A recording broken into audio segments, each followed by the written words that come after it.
O jejum bíblico. Por quê, quando e como? Por Jerry Falwell. Introdução. Nesses últimos anos, a greve de fome tem se tornado uma forma de protesto bastante difundida.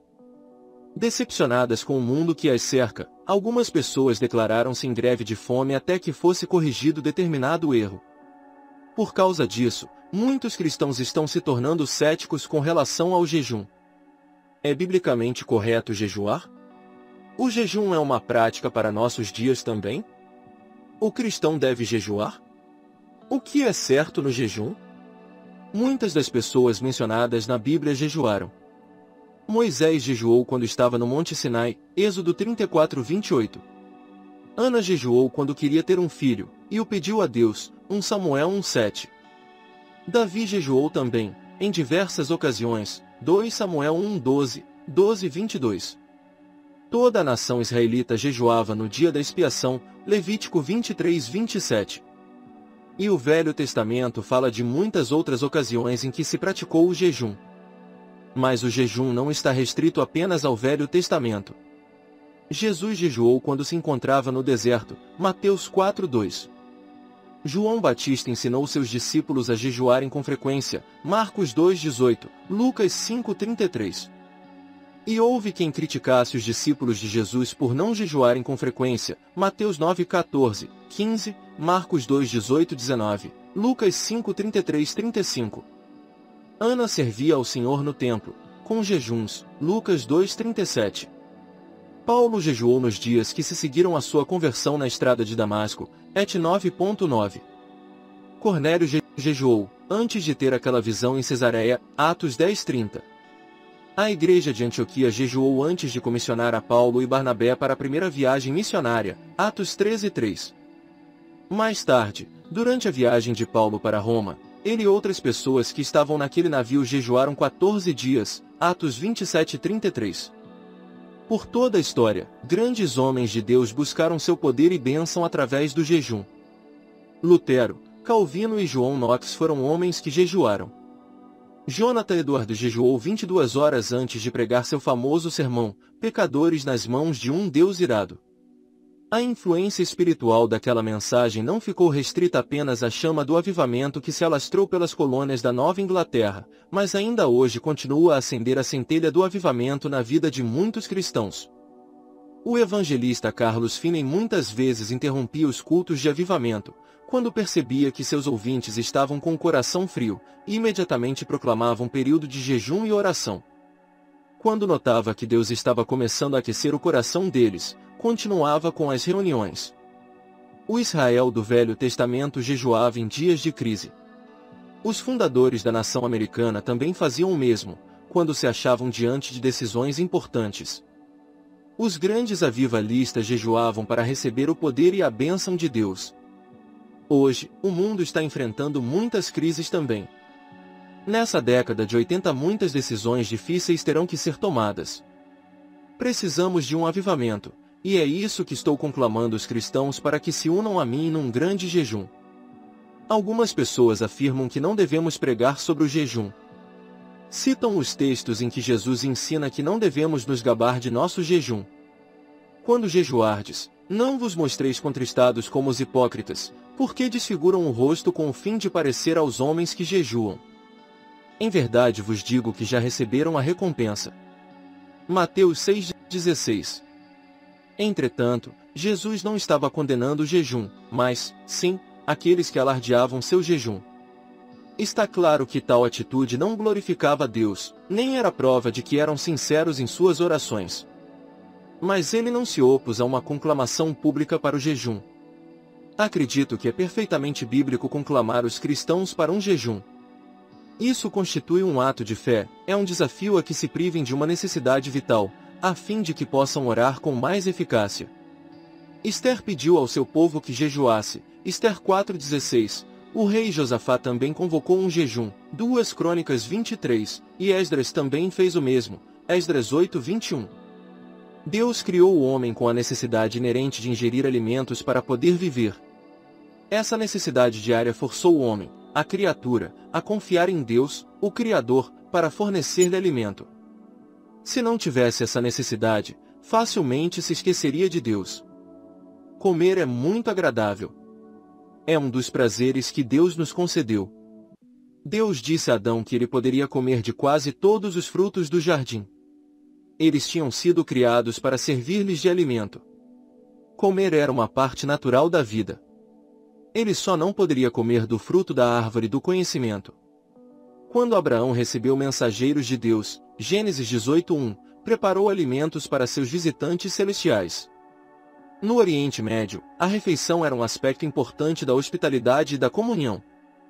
Quando o Senhor Jesus iniciou seu ministério, seu primeiro ato público foi participar de uma festa de casamento em Caná da Galileia, João 2:1-22. Certa ocasião, quando uma multidão de 5.000 homens estava faminta, Jesus poderia tê-los exortado a jejuar, falando dos benefícios espirituais que adviriam disso. Mas não o fez. Pelo contrário, providenciou alimento para eles, ilustrando, na prática, a provisão divina. E como todo alimento que comemos é um presente que nos vem da graça de Deus, a nossa atitude, ao iniciarmos as refeições, deve ser de gratidão para com Deus. Jesus deu o exemplo disso, quando deu graças antes de comer, João 6:11. Na Bíblia, o jejum se acha muito associado à oração, Salmos 35:13, Mateus 6:5-18, 1 Coríntios 7:5. Quando uma pessoa jejua, está se abstendo da alimentação, que é tanto uma necessidade quanto um prazer. Essa abstinência constitui, pois, uma expressão contínua de sua oração interior. O jejum revela que nossa oração é profundamente sincera.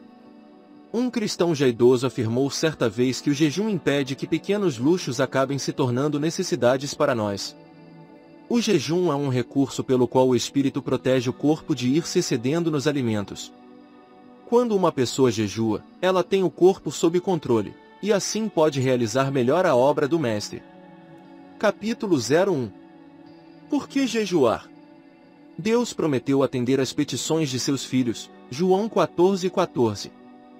Então, a oração é a via normal pela qual o cristão pode obter de Deus as coisas de que necessita. Entretanto, encontramos na Bíblia ilustrações de muitas pessoas que jejuaram. Por que isso?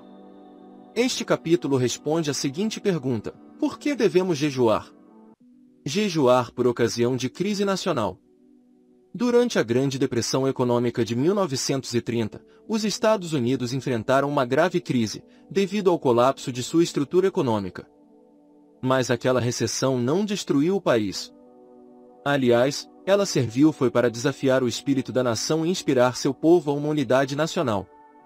Outros poderão afirmar que a Segunda Grande Guerra, na década de 40, foi a maior crise que o mundo já enfrentou.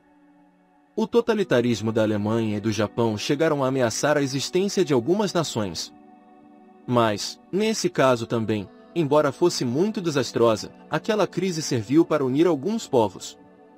O problema que a maioria das nações está enfrentando agora é que elas estão ignorando os princípios que engrandecem um povo. As nações estão se tornando incontroláveis.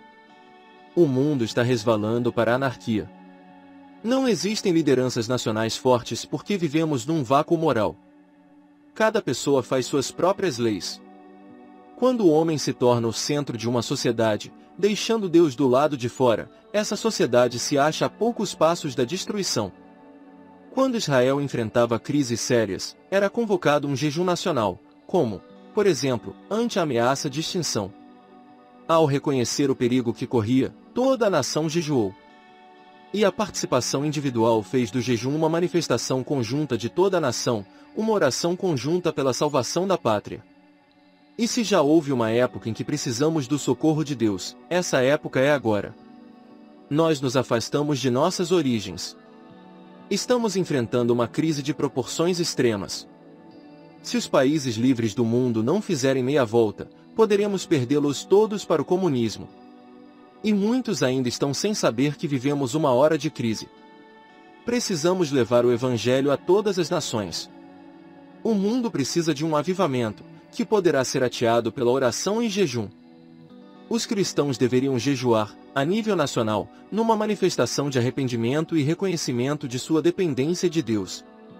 Acredito que, se os cristãos manifestassem a sinceridade de sua fé por meio de jejum e oração, Deus salvaria as nações. Em qualquer nação existem muitas pessoas que ainda não são salvas, que não depositaram sua fé em Jesus Cristo, pessoalmente, como seu Salvador. Por isso, nem todos os indivíduos podem participar do esforço nacional de oração e jejum, mas, se um bom número de cristãos o fizer, creio que a nação poderá ser salva. A história revela que Deus salvou seu povo sempre que houve avivamento entre um remanescente espiritual, 1 Reis 19, 14 e 18. E quando aqueles que têm acesso a Deus buscam a sua face, Ele os atende. O mundo só irá sofrer uma reviravolta para melhor, se o povo de Deus tomar a iniciativa. Observe bem a quem são dirigidas as palavras de 2 Crônicas 7,14. Se o meu povo, que se chama pelo meu nome, se humilhar, orar e me buscar, e se converter dos seus maus caminhos, então eu ouvirei dos céus, perdoarei os seus pecados e sararei a sua terra. O fator que resultou no avivamento nacional foi o arrependimento por parte do povo de Deus. Se os cristãos se unirem em oração e jejum, qualquer nação pode ser salva e levada de volta para Deus. Esther e o povo de Deus estavam correndo perigo de extinção, Esther 3:1 ao 15. Ama havia armado uma conspiração contra os judeus, tendo persuadido o rei de que todos eles deviam ser mortos. Enviaram-se as cartas, por intermédio dos correios, a todas as províncias do rei, para que se destruíssem, matassem e aniquilassem de vez a todos os judeus, moços e velhos, crianças e mulheres, em um só dia, no dia 13 do 12º mês, que é o mês de Adar, e que lhes saqueassem os bens. Esther 3:13. A nação de Israel achava-se então diante de uma crise nacional. Esther era a única pessoa que poderia fazer o rei mudar sua ordem. Então ela pediu a seus compatriotas: vai, ajunta todos os judeus que se acharem em Susã, e jejuai por mim, e não comais nem bebais por 3 dias, nem de noite nem de dia, eu e as minhas servas também jejuaremos. Depois irei ter com o rei, ainda que a contra a lei, se perecer, pereci. Esther 4:16. Josafá também conclamou o povo a um jejum nacional, quando se viu ameaçado por Edom, então Josafá teve medo, e se pôs a buscar ao Senhor, e apregoou jejum em todo Judá. 2 Crônicas 23. E quando o povo regressou à terra sob a liderança de Esdras, este também proclamou um jejum, para se buscar a proteção de Deus. Então apregoei ali um jejum junto ao rio Ahava, para nos humilharmos perante o nosso Deus, para lhe pedirmos jornada feliz para nós, para nossos filhos e para tudo que era nosso. Esdras 8:21. O profeta Joel convocou o povo para um jejum nacional, quando da iminência do ataque da praga de gafanhotos. Promulgai um santo jejum, convocai uma assembléia solene, congregai os anciãos, todos os moradores desta terra, para a casa do Senhor vosso Deus, e clamai ao Senhor. 1:14. Algumas pessoas afirmam que jejuar é uma medida muito drástica. Mas estamos enfrentando crises sérias. Problemas tão radicais precisam de soluções igualmente radicais. Devemos jejuar constantemente. Temos que jejuar individual e coletivamente. Creio que temos de demonstrar a sinceridade total de toda a família de cristãos. Temos que jejuar muitas vezes, além de tomar outras medidas para salvarmos nossa terra. Jejuar pelos nossos próprios problemas. Segundo uma pesquisa feita pelo Instituto Gallup, existem, apenas nos Estados Unidos, cerca de 40 ou 50 milhões de pessoas que professam ter tido uma experiência de novo nascimento. Entretanto, o sal está perdendo seu sabor na América, Mateus 5:13. Há muitos cristãos levando uma vida de derrota espiritual, e que parecem ter pouco poder. Quando Jesus desceu do Monte da Transfiguração, aproximou-se dele um homem que lhe pediu a cura do filho. O rapazinho era lunático, e, em muitas ocasiões, tinha procurado matar-se. Os discípulos haviam tentado repreender o demônio que estava nele, mas não tinham conseguido curá-lo. Depois que Jesus repreendeu o demônio, curando o rapaz, os discípulos indagaram: por que não conseguimos expulsá-lo?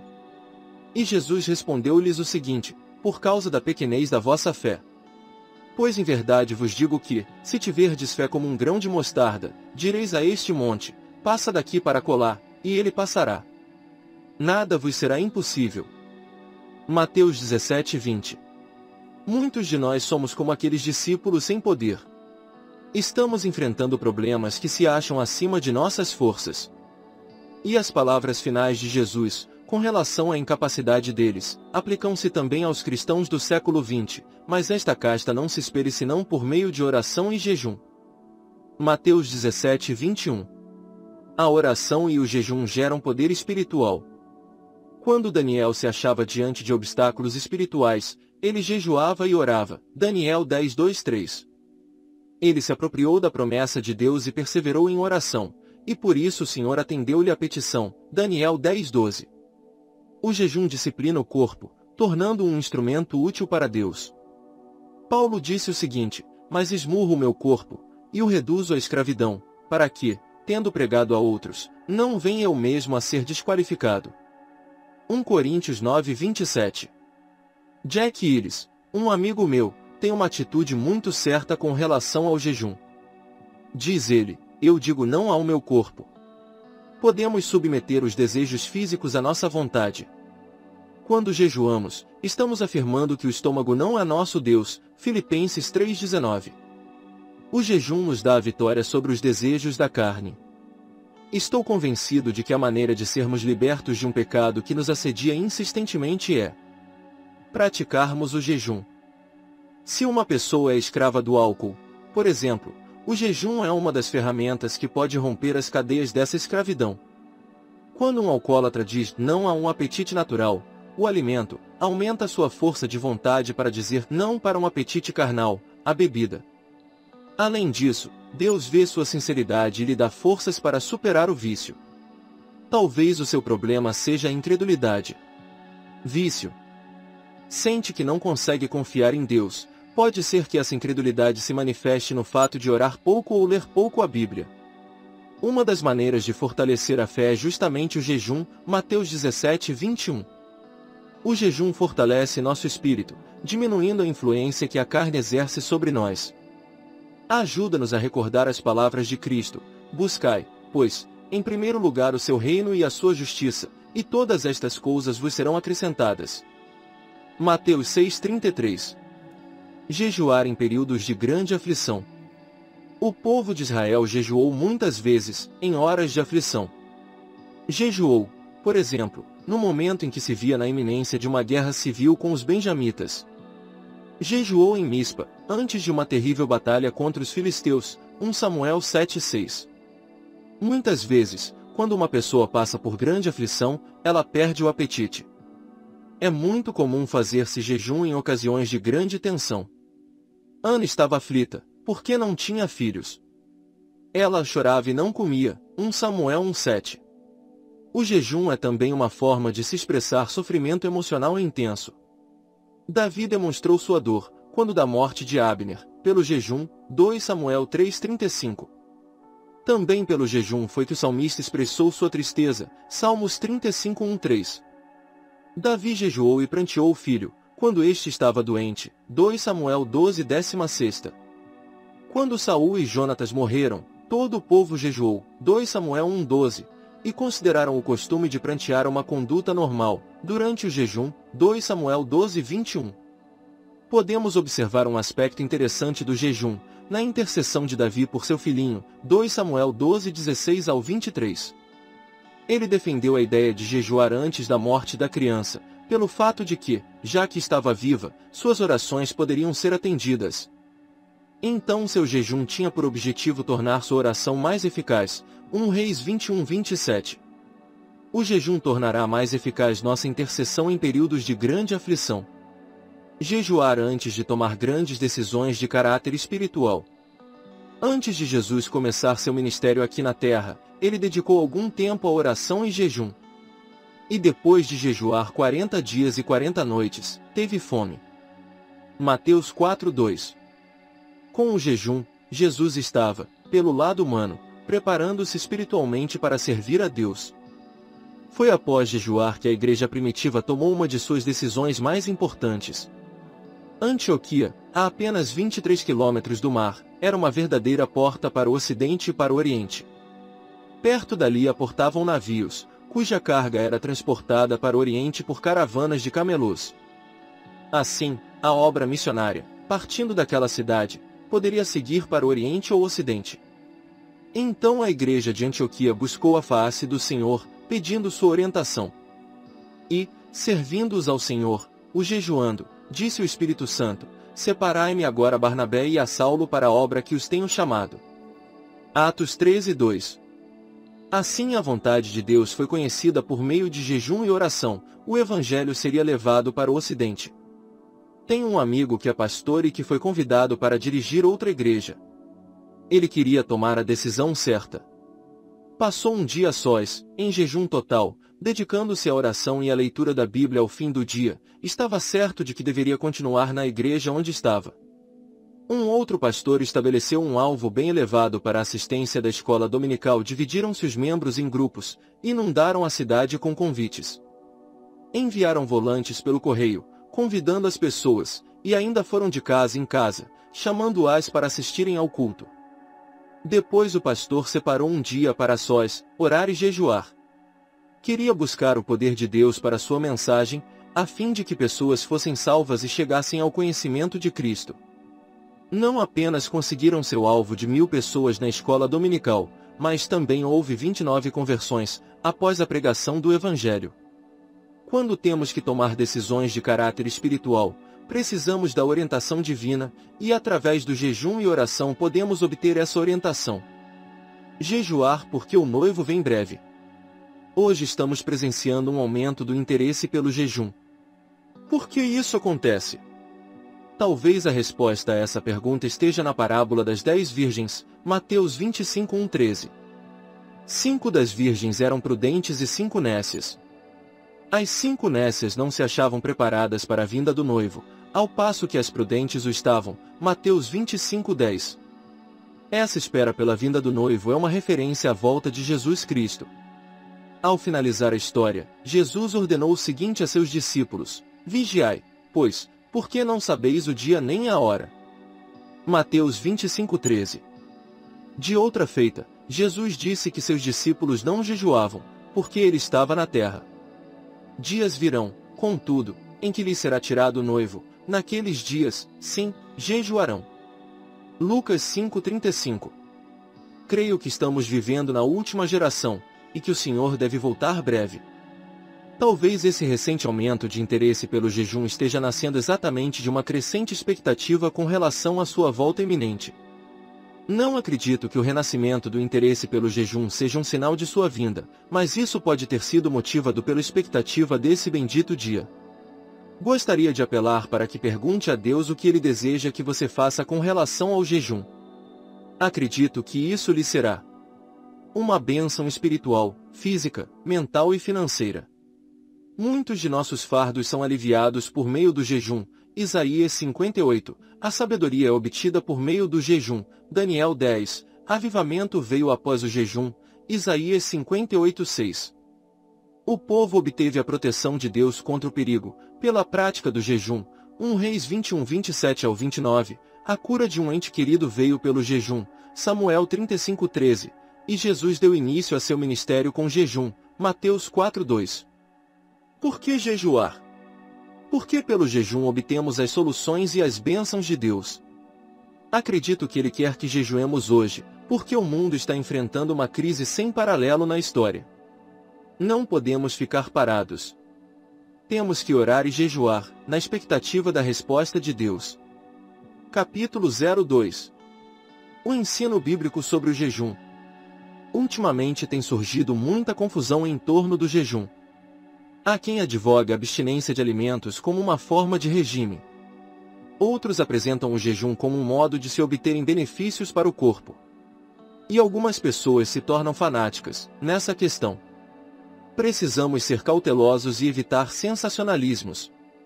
Nenhuma dessas maneiras de encarar o jejum se encaixa dentro do ensino bíblico acerca dele. Por outro lado, muitos grupos cristãos falam bem pouco sobre o jejum, quando não se silenciam de todo. Parece que o estão ignorando completamente. Em consequência disso, estão ficando sem as bênçãos que poderiam receber, se práticas sem o jejum e a oração. Tipos de jejum. O jejum típico. A Bíblia ensina que o jejum normal consiste em abster-se totalmente de alimento sólido. O jejum típico, mencionado na Bíblia, não implicava em abstinência de líquidos.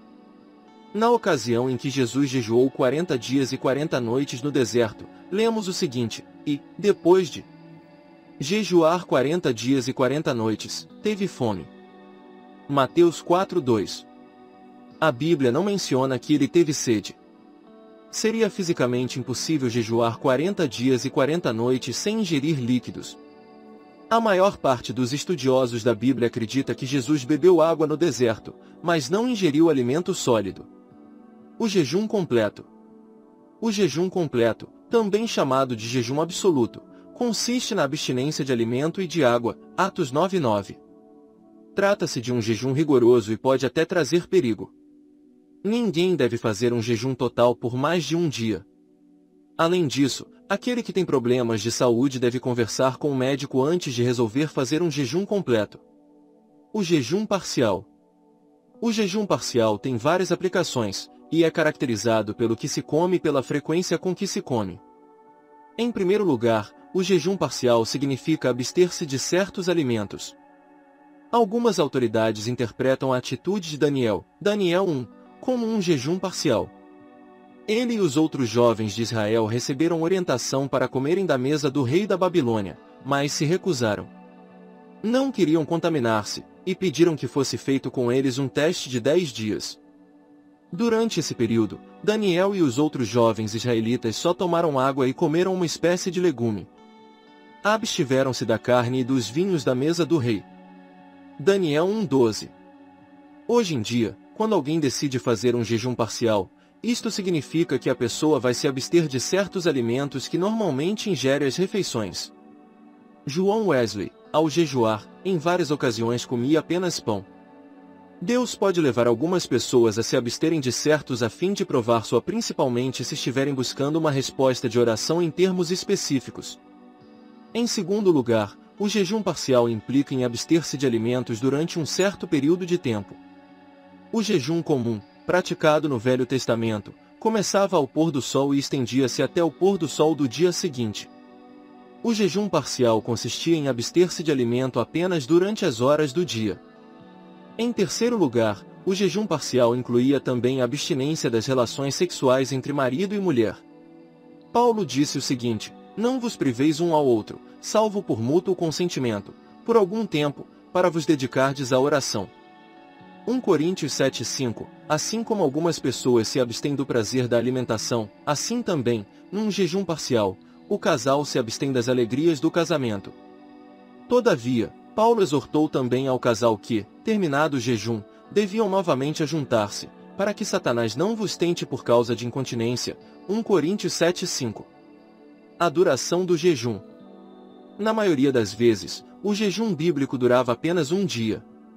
Ia de pôr do sol a pôr do sol. A pessoa não comeria nada à noite, e nem se alimentaria durante o dia seguinte. Ao entardecer do segundo dia, então, ela poderia alimentar-se de novo. Juízes 20:26, 1 Samuel 14:24, 2 Samuel 1:12, 3:35. Esse tipo de jejum levava em conta o costume judaico de considerar o início do dia ao entardecer, Gênesis 1:5-6,31. Em uma ocasião, pelo menos, houve um jejum que durou apenas uma noite, Daniel 6:18. É possível que esse jejum não tenha durado mais porque, pela manhã, Daniel já estava fora de perigo. Entretanto, o rei realmente jejuou durante a noite, pelo fato de seu amigo judeu estar em perigo na cova dos leões. Esther também convocou um jejum de 3 dias e 3 noites. Tratava-se de um momento de crise, em que a nação de Israel enfrentava a ameaça de extinção, Esther 4:6. Existem apenas 3 ocasiões em que há menção de um jejum de 40 dias. Moisés, Elias e Jesus jejuaram 40 dias. E em cada uma dessas ocasiões, Deus enviou uma mensagem especial a seu povo. Hoje ele nos fala diretamente, por meio de sua palavra, e usa o jejum para preparar nosso coração para seu serviço. Portanto, seis possível que ele leve uma pessoa a jejuar por mais de um dia. Cada um de nós deve estar atento para seguir a orientação de Deus, quanto à duração do jejum.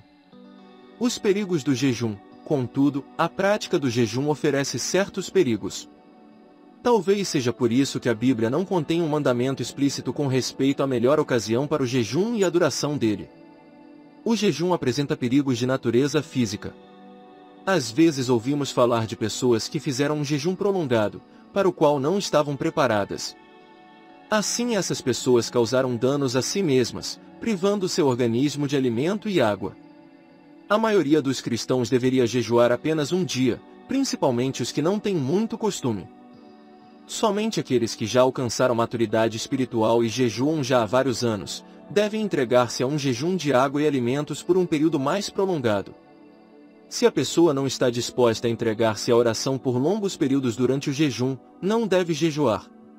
A mera privação de alimento não tem nenhum valor, se não for acompanhada por um exercício espiritual nas mesmas proporções. Outro perigo do jejum é o problema da hipocrisia que, às vezes, cerca essa questão.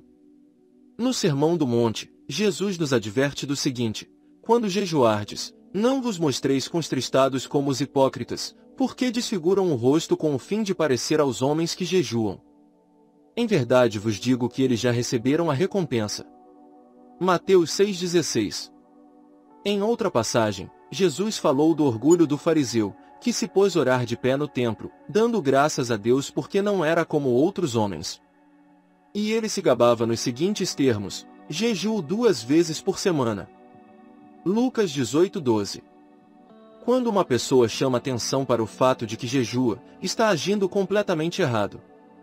Nosso jejum não pode ter por objetivo chegar aos olhos do mundo, mas aos ouvidos de Deus. É uma questão particular, entre Deus e aquele que jejua. Outro perigo relacionado com o jejum é o do legalismo. A abstinência de alimento às vezes é associada com a ideia de se fazer boas obras para agradar a Deus. Quando uma pessoa se priva de alimentos, está fazendo um ato que demonstra a sinceridade de sua fé. Porque o reino de Deus não é comida nem bebida, mas justiça, e paz, e alegria no Espírito Santo. Romanos 14:17. Se uma pessoa jejuar confiando em que isso lhe trará salvação, esse jejum seis obra da carne. A Bíblia ensina que não é por obras de justiça praticadas por nós, Tito 3:5, mas, ao que não trabalha, porém crê, Romanos 4:5. Não podemos ser salvos por meio de obras.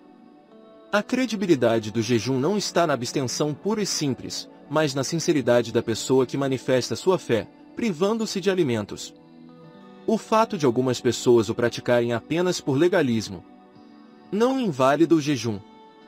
Quando alguém crê que Deus será louvado pela consagração de seu corpo, pelo tempo passado em oração e pela abstinência de alimentos, seu jejum se torna um ato de fé. Certa vez ouvi um homem reclamar que jejuava, mas Deus não atendia às suas orações. Isso me fez lembrar dos israelitas que diziam: por que jejuamos nós, e tu não atentas para isso? Por que afligimos as nossas almas, e tu não o levas em conta? Isaías 58:3. O fato de terem reclamado após o jejum mostra que, durante o mesmo, sua atitude não fora correta. Jejuaram com a errada motivação. No tempo do Velho Testamento, algumas pessoas se vestiam de pano de saco e rasgavam suas vestes, para demonstrar a sua sinceridade e arrependimento. Joel diz que não é pela manifestação exterior que Deus irá levar em conta no jejum. Ele deve ser impulsionado por humildade e arrependimento sincero. Convertei-vos a mim de todo o vosso coração, e isso com jejuns, com choro e com pranto. Rasgai o vosso coração, e não as vossas vestes, e convertei-vos ao Senhor vosso Deus, porque Ele é misericordioso, e compassivo, e tardio em irar-se, e grande em benignidade, e se arrepende do mal. O quarto perigo do jejum é identificar jejum com espiritualidade. Alguns querem que os outros jejuem, exatamente como eles o fazem. Na verdade, a Bíblia não nos diz quanto tempo devemos jejuar, nem quantas vezes. Lembro-me de um pastor que disse certa vez: ninguém pode impor sua espiritualidade a outrem. E explicou: a genuína espiritualidade vem do coração, e não pode ser imposta. Cada um, individualmente, tem que tomar sua própria decisão de servir a Deus. O que é bênção para um, pode prejudicar a espiritualidade de outro, se tornar uma imposição. Quem quiser jejuar deve fazê-lo com a motivação correta, de modo bíblico, mas não deve forçar ninguém a fazer mesmo. Capítulo 03. Como jejuar? Jejuar não significa meramente abster-se de alimentos. Muitas pessoas ficam algum período sem ingerir alimentos por motivos de saúde, mas isto não significa que estejam jejuando, segundo o padrão bíblico. Outros jejuam porque desejam emagrecer. Isso também não é o jejum bíblico. Ainda há aqueles que deixam de almoçar ou jantar, por estarem muito ocupados. Também não é jejum. Jejuar envolve também orar, arrepender-se e fazer uma sondagem no coração.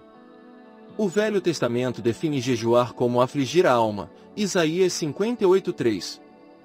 Para que o jejum tenha valor para Deus, é preciso que tenha um objetivo espiritual.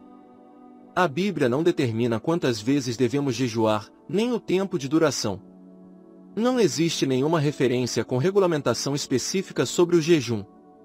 Entretanto, isto não significa que o jejum deva ser ignorado. Quando alguém sente uma necessidade espiritual, é perfeitamente correto jejuar. Podemos concluir então que, como todos nós temos problemas e dificuldades, devemos todos jejuar de vez em quando, devemos, porém, fazê-lo de livre vontade, e após buscar a orientação de Deus. O jejum demonstra a sinceridade e firmeza de propósito de nossa oração. Deus atende à oração que fazemos levando em consideração a sinceridade de nossa fé. Por isso vos digo que tudo quanto em oração pedirdes, crede que recebestes, e será assim convosco. Marcos 11:24. E por que precisamos demonstrar nossa sinceridade e firmeza de propósito? Tem havido muitas ocasiões em que as pessoas são sinceras apenas no momento, mas depois mudam de ideia. Lembro-me de um rapaz que conheci na faculdade e que orou a Deus, a respeito de casamento, 4 vezes, cada vez com uma moça. Deus não atendeu a nenhum dos pedidos que ele fez, embora estivesse sendo sincero quando orava em relação a cada uma das moças. Ele simplesmente mudou de ideia 4 vezes. Assim também muitos mudam de ideia com relação às petições que fazem a Deus. E quando jejuamos, estamos demonstrando nossa firmeza de propósito e sinceridade naquele pedido. Como quase todo mundo, já fiz regimes de emagrecimento. Assim sendo, posso afirmar que existe uma grande diferença entre fazer regime e jejuar. Quando estou de regime, uso adoçante no café, em vez de açúcar. Tenho que me armar de toda a força de vontade para rejeitar sobremesas. E embora não goste de fazer regime, acho muito mais fácil fazer regime do que jejuar. Por quê? Porque jejuar é completamente diferente de fazer regime. Quando jejuo, faço-o com um objetivo espiritual. Geralmente estou precisando que Deus supra determinada necessidade, ou que me oriente com respeito a determinado assunto, ou então buscando o auxílio do Senhor para superar alguma crise de meu ministério. Quando me dedico a um dia de jejum, Satanás também toma conhecimento disso. E ele ataca com todas as potestades do inferno. Sinto um desejo quase insuperável de comer, nem que seja um simples sanduíche de queijo. Não é que esteja com fome, é que Satanás quer que eu quebre o voto. Durante o jejum, nosso apetite é bastante intensificado. E o diabo nos chama a atenção para isso. Ele deseja rir e zombar de nós. Mas, com a ajuda de Deus, podemos manter o voto. Antes de jejuar, determine previamente o tempo de duração do jejum. Não é bom iniciar um jejum, sem antes definir o limite de duração. Devemos estabelecer um período certo para jejuar. Tenho dito aos novos convertidos que devem começar sempre com jejuns de apenas um dia. Depois, à medida que forem ganhando experiência em usar o jejum para a glória de Deus, poderão aumentar a duração dele. Comece abstendo-se de alimentos sólidos, mas ingerindo líquidos. Quando Jesus jejuou durante 40 dias e 40 noites no deserto, ele ingeriu líquidos, embora não tivesse comido alimentos sólidos. Mateus 4:2. Mais tarde, então, você poderá abster-se também de líquidos. Planeje passar boa parte do tempo em oração. Quando uma pessoa jejua, deve meditar e buscar a face de Deus. E não deve fazê-lo apressadamente, nem se deixar pressionar pelo relógio. Quem está jejuando deve desfrutar ao máximo da comunhão com o Senhor. Nossas orações não são atendidas de acordo com o montante de tempo que passamos em oração. Mas é natural que o Filho de Deus queira passar muito tempo em comunhão com o Pai Celestial. Pois, quanto mais tempo passarmos em comunhão com Deus, mais nos tornamos semelhantes a Ele. Comece com arrependimento. Davi se humilhou diante de Deus. Chorei, em jejum está a minha alma, e isso mesmo se me tornou em afrontas. Salmos 69:10. Se não nos arrependermos, tendo no coração a atitude correta, a abstinência de alimentos é totalmente inútil. Deus disse a Jeremias: quando jejuarem, não ouvirei o seu clamor, e quando trouxerem holocaustos e ofertas de manjares, não me agradarei deles. Jeremias 14:12. Sonde o seu coração, para tirar dele todo o pecado. Certifique-se de que está com tudo acertado diante de Deus e que não há pecados ocultos. Absolve-me das faltas que me são ocultas. Salmos 19:12. Muitas pessoas ficam meio desanimadas quando encaram seus pecados de frente. Ninguém gosta de admitir que pecou. Todavia a Bíblia diz: se dissermos que não temos pecado nenhum, a nós mesmos nos enganamos, e a verdade não está em nós. 1 João 1:8. E para dar mais ênfase a este ponto, logo a seguir o apóstolo escreve: se dissermos que não temos cometido pecado, fazemo-lo mentiroso, e a sua palavra não está em nós. 1 João 1:10.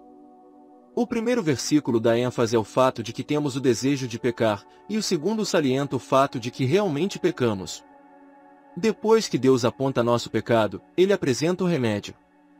Peça perdão. O passo seguinte, no processo do jejum, é pedir a purificação do pecado.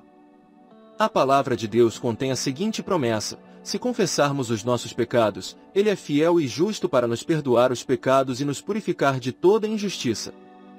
1 João 1:9. Nos tempos do Velho Testamento, um pecador arrependido tinha que passar dias e dias suplicando a Deus que perdoasse seus pecados. Isso foi necessário durante o período da lei. Mas nós vivemos debaixo da graça. Deus prometeu que nos purificaria assim que pedíssemos perdão. E a condição básica para receber a purificação não é passar muito tempo em oração. A base de nossa purificação é o sangue de Jesus Cristo, o Filho de Deus, 1 João 1:7. Por isso, não devemos nos sentir desanimados ou derrotados, ao iniciarmos um jejum. Devemos antes declarar nossa vitória. 1 Coríntios 10:13 e 1 João 5:4-6. Ore incessantemente, fazendo pedidos específicos. A Bíblia ensina que devemos orar continuamente. Orai sem cessar. 1 Tessalonicenses 5:17. Estabeleça, para o período do jejum, vários momentos para orar por pedidos específicos. Já que você não está fazendo as refeições, por que não passar em oração o tempo que normalmente gastaria comendo?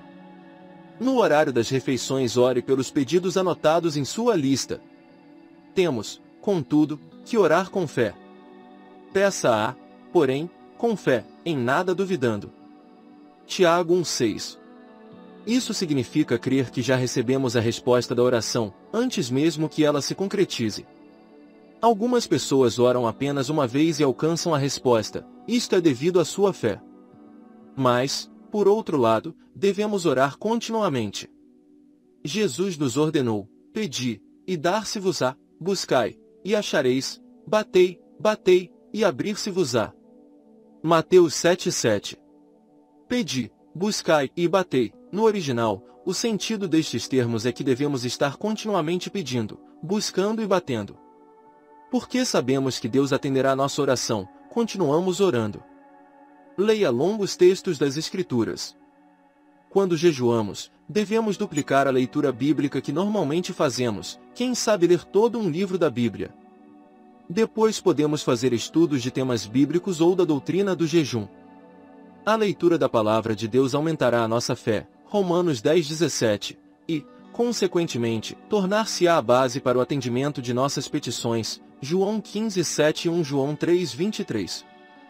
Selecione alguns versículos-chave para memorizar. Devemos memorizar os versículos que se tornarem ponto de apoio para nossas petições. Eles poderão constituir estímulo para termos mais fé, e confiarmos mais em que Deus nos dará aquilo que buscamos.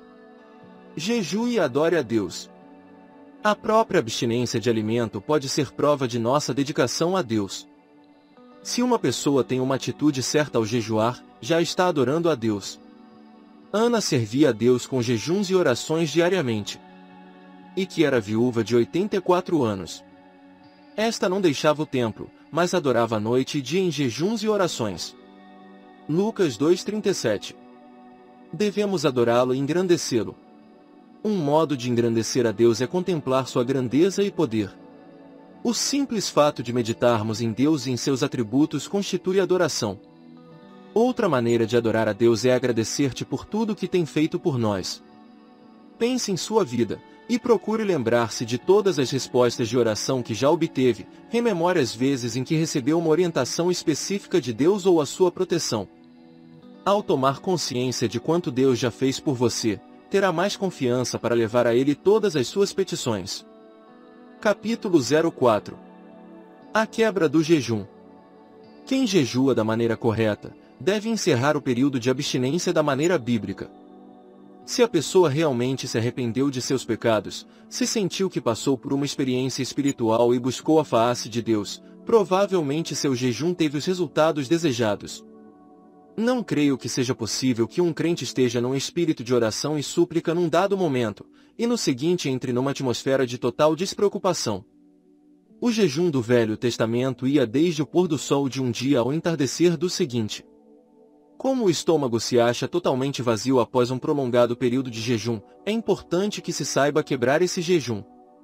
Muitas pessoas já adoeceram por terem ingerido alimentos em demasia após a abstinência, e principalmente alimentos pesados e doces. O organismo humano não suporta um choque desses. Sugiro que se quebre o jejum com uma sopa, uma salada ou um sanduíche leve.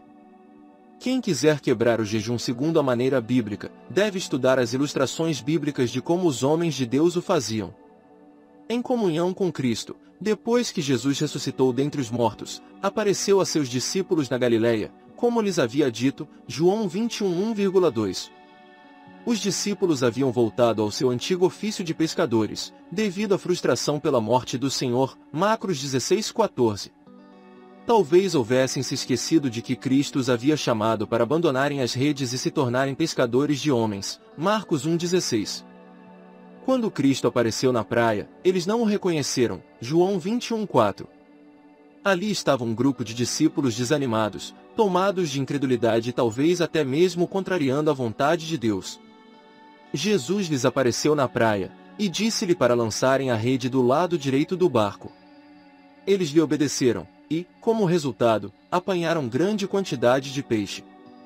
Quando finalmente desembarcaram em terra, encontraram ali um braseiro, peixes e pão. Jesus os convidou para assar seus peixes. Disse ele, vinde, comei. João 21:12, que, no grego, literalmente, significa, venha quebrar o jejum. E assim eles terminaram aquele jejum em companhia de Jesus Cristo. Não estavam mais espiritualmente cegos, sabiam quem era Jesus. Nenhum dos discípulos ousava perguntar-lhe, quem és tu? Porque sabiam que era o Senhor. João 21:12. Durante o jejum, oramos, buscamos a face de Deus, arrependemo-nos de nossos pecados, e pedimos perdão e purificação pelo sangue de Jesus. Assim, ao encerrá-lo, devemos estar em comunhão com o Senhor, e ter maior percepção das coisas espirituais. Portanto, quebremos o jejum também com uma refeição santa. Isso não quer dizer que só podemos quebrar o jejum com a ceia do Senhor. Na igreja, nem que temos de colocar símbolos religiosos na mesa. Ao encerrar o jejum, devemos fazer, antes de comer, uma oração de agradecimento a Deus pelo alimento. Devemos comer com a mesma atitude com que jejuamos. Assim como nos privamos do alimento para a glória de Deus, assim também devemos nos alimentar para a glória do Senhor. 1 Coríntios 10:31. A quebra do jejum e o serviço cristão. Jesus e seus discípulos haviam acabado de tomar o desjejum na praia da Galileia. Quando terminaram, Jesus voltou-se para Simão Pedro, que o havia negado 3 vezes, e lhe fez uma mesma pergunta 3 vezes: amas-me mais do que estes outros? João 21:15. A palavra estes refere-se às redes, ao barco, e à sua ocupação de pescador. Jesus estava indagando a Pedro se seu amor por ele era mais forte do que o seu interesse de ganhar a vida na pescaria para comprar alimentos. Em 2 das vezes, o Senhor empregou a palavra que designa um amor mais profundo, agapau. O Senhor indagou a Pedro: amas-me de todo o coração? Pedro era um homem sincero. Ele havia jejuado, talvez por causa do erro que cometera. Sabia que não poderia dizer que amava o Senhor de todo o seu coração. Então empregou o termo filéio, que designa um amor menos profundo. Disse: tenho afeição por ti. Na 3ª vez, porém, o Senhor empregou essa mesma palavra filéio: Pedro, você tem afeição por mim? E Pedro só pôde responder: sim. Devido à sinceridade de Pedro, o Senhor pôde dar-lhe a ordem para realizar o serviço cristão: apacenta minhas ovelhas. João 21:17. Ao fim de seu jejum, Pedro se achava preparado para o serviço cristão. Já não era mais aquele servo gabarola. Aprenderá a reconhecer suas limitações através da derrota. E como se arrependera, o Senhor queria que ele fosse apacentar suas ovelhas. Depois que jejuamos por nossa pátria, temos que nos erguer dos joelhos e ir trabalhar para Jesus Cristo. Uma coisa é nos privarmos de alimento, outra muito diferente é nos consagrarmos ao trabalho do Senhor. O jejum deve levar-nos à tarefa de ganhar almas, de contribuir sacrificialmente, ou a qualquer outra forma de serviço a Deus. O valor de nosso jejum é medido pelo empenho que demonstramos no serviço cristão, depois que o encerramos. Jesus disse: sereis minhas testemunhas. Atos 1:8. O jejum deve nos ajudar a ser testemunhas melhores, fazendo de nós ganhadores de almas mais eficazes.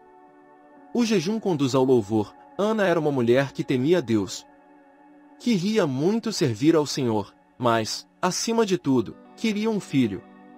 Todos os anos ela ia ao templo e ali orava pedindo um filho. Ela não comia. 1 Samuel 1:7. Ana jejuava em função de seu pedido. O sumo sacerdote Eli viu-a orando ali. A Bíblia diz que passou Eli a observar-lhe o movimento dos lábios. 1 Samuel 1:12. Devido à intensidade com que orava, ele pensou que estivesse embriagada e a repreendeu por isto.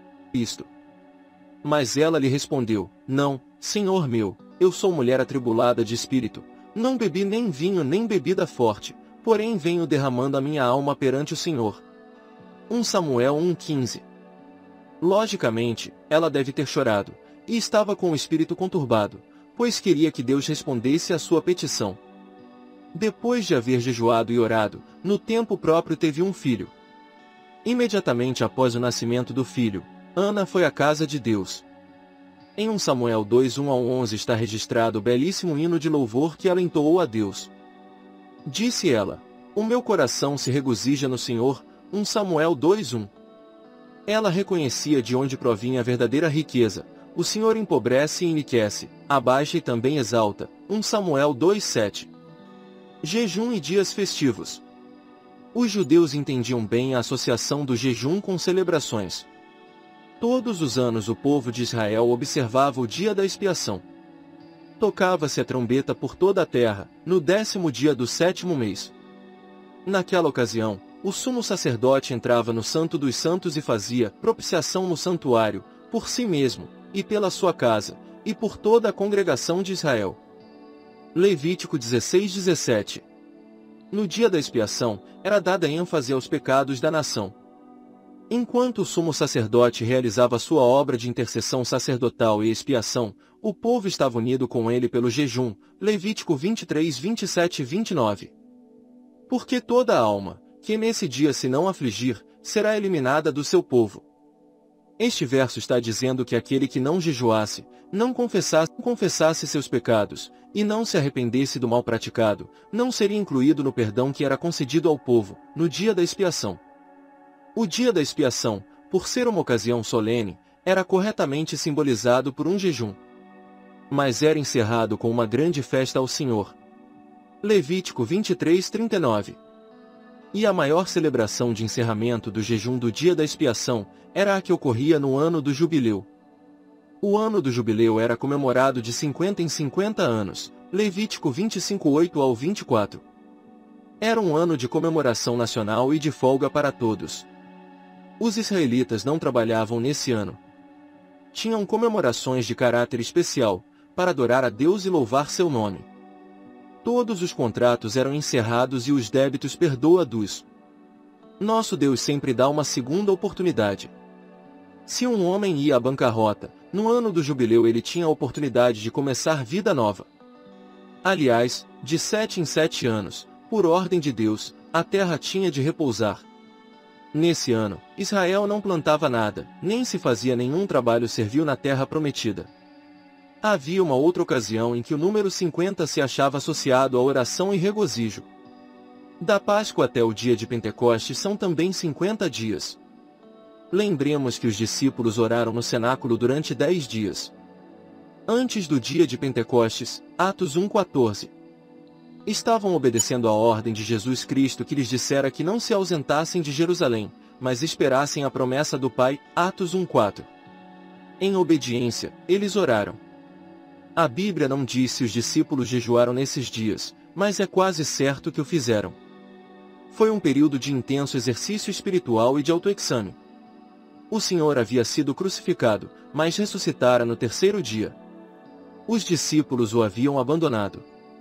Era para eles um momento crítico de sua vida espiritual. Jesus não mais se achava pessoalmente com eles. Para guiá-los, seriam guiados pelo Espírito Santo.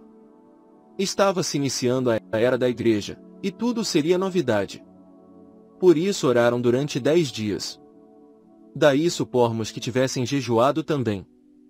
Ao fim dos 10 dias, no 50º dia, o dia de Pentecostes, o Espírito Santo foi derramado sobre eles. Foi uma ocasião de grande regozijo e festa. Conclusão. Nosso objetivo ao escrever este livro foi ajudar o leitor na prática do jejum, para que ele o faça com sucesso, para a glória de Deus. Esse assunto nunca foi muito popular. Aliás, existe muito pouca coisa escrita sobre o jejum. Mas acredito que é muito importante que os crentes aprendam a jejuar e orar. Contudo, gostaria de mencionar que ninguém deve fazer do jejum o aspecto mais importante de sua vida espiritual. Já percebi que, quando uma verdade bíblica é esquecida durante algum tempo e depois redescoberta, a maioria das pessoas começa a dar a ela uma ênfase excessiva. Não cometamos o erro de fazer o mesmo com relação ao jejum. Muitas pessoas não jejuam porque têm receio de que possa ter efeitos prejudiciais. A Bíblia diz que ninguém jamais odiou a sua própria carne, antes a alimenta e dela cuida, Efésios 5:29. Creio que a Bíblia ensina que todos nós devemos cuidar de nosso corpo, pois ele é o templo do Espírito Santo, 1 Coríntios 6:19. Mas o jejum não prejudica nosso corpo. Pelo contrário, pode torná-lo mais sadio. Muitos crentes ainda não aprenderam a fazer distinção entre desejo e apetite. Temem jejuar, por acharem que o corpo não pode passar sem alimento. O desejo de comer resulta de nos termos habituado a comer sempre que sentimos fome. Deus não nos diria para fazermos uma coisa que iria prejudicar nosso organismo. Quando começamos a jejuar, sentimos realmente a dor da fome. Mas, na verdade, isso é mais como a reação de uma criança mimada que quer a sobremesa antes do jantar. Não se trata de um sinal de fome, é um sinal de desejo de comer. Comemos mais por causa do hábito, do que mesmo por causa da necessidade de alimentar. Portanto, jejuar um dia não irá fazer mal a ninguém. Não incluímos neste livro um capítulo sobre regimes especiais. Mas creio que devemos ser cautelosos com os regimes. Entretanto, meu principal objetivo aqui é de ordem espiritual e não física. Os médicos concordarão comigo quando afirmo que um dia de jejum não irá prejudicar uma pessoa normal, sadia. Recomendo o jejum como forma de manter o corpo sob controle. O segredo da vitória espiritual é o autocontrole. Assim, todo intercessor que segue esse princípio deve ser capaz de provar seu autocontrole, deixando de participar da mesa. Gostaria de desafiá-lo a alimentar-se de Jesus Cristo durante o dia do jejum.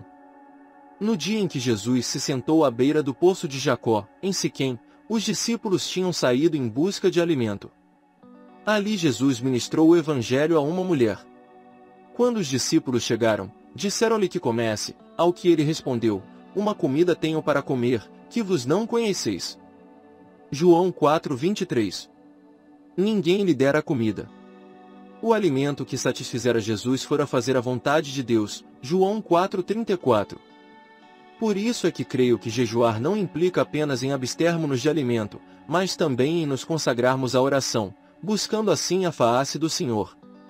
Minha oração é que Deus o ajude a reconhecer os benefícios que o jejum pode trazer-lhe. Fim. Obrigado por ter chegado até aqui. Deixe seu like e comentário, é muito importante para nós e para o canal. Deus abençoe grandemente sua vida.